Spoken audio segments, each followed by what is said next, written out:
जय श्रीमन नारायण। जय श्रीमन आपके चरणों में कोटि कोटि प्रणाम। गुरु जी, मेरा ये प्रश्न था कि जैसे कि कान्हा जी गोपियों का वस्त्र हरण किए थे और बाद में वापस किए थे, तो समाज को वो संदेश देना चाहते थे कि बिना वस्त्र के स्नान नहीं करना है।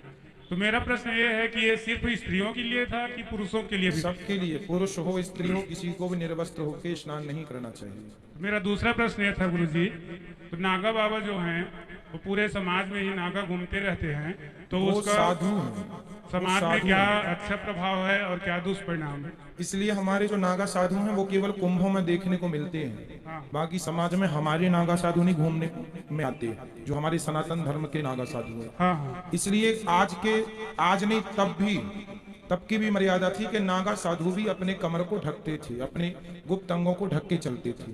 नागा साधु केवल कुंभों में देखे जाते हाँ, थे, कुंभ में ही देखे। बाकी समाज में घूमते फिरते आपको गली शहर में नहीं मिलते थे। तो ये निर्वस्त्र होके चलना नहीं चाहिए। हमारे जो नागा साधु है ना, वो भी अपने अंगों को ढक के रखते हैं।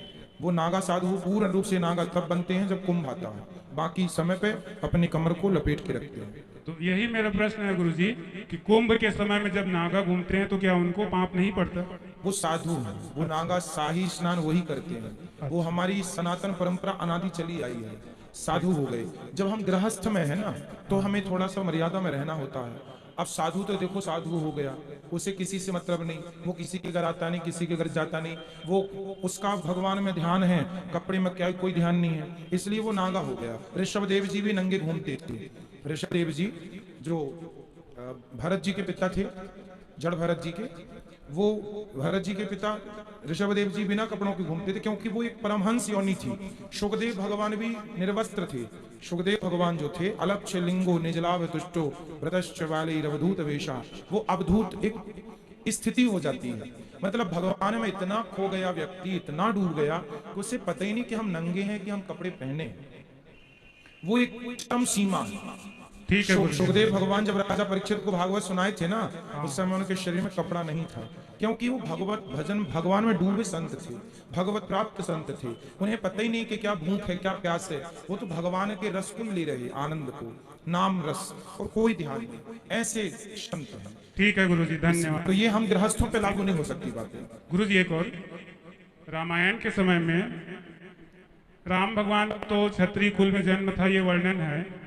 तो मेरा प्रश्न है, क्या सीता मैया, उनके पिताजी जो जनक जी थे, उनका कौन से कुल में जन्म हुआ था? वो भी क्षत्रिय थे। जनक की गद्दी थी, वो भी क्षत्रिय थी।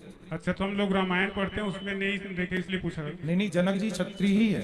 अच्छा, ठीक है गुरु जी, प्रणाम। खुश रहिए।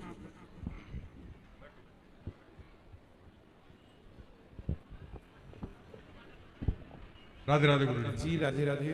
गुरु जी, आज मेरे माता पिता की शादी की 26वीं सालगिरह है और उन्होंने मुझे भेजा है, और एक दिन के लिए अन्य क्षेत्र में उन्होंने जो राशि होती है वो दान देने के लिए कहा है, वो मैंने कर दिया है। लेकिन मैं चाहता हूं कि आप एक बार, उनकी तबीयत थोड़ी नासाज रहती है इसलिए वो आ नहीं पाए। हालांकि पिछले महीने मेरी मम्मी आई थी, उन्होंने आपके दर्शन भी किए थे। मैं चाहता हूं कि एक बार आप उन्हें आशीर्वाद देते, उनका नाम लेके। खुश रहिए। क्या नाम है? मम्मी पापा का नाम है मुराली जी, मुराली जी, और मम्मी का नाम है पुष्पा देवी। मुराली जी और पुष्पा मैया, आपको राधे राधे, जल्दी स्वस्थ हो जाएं, बिहारी जी से प्रार्थना है।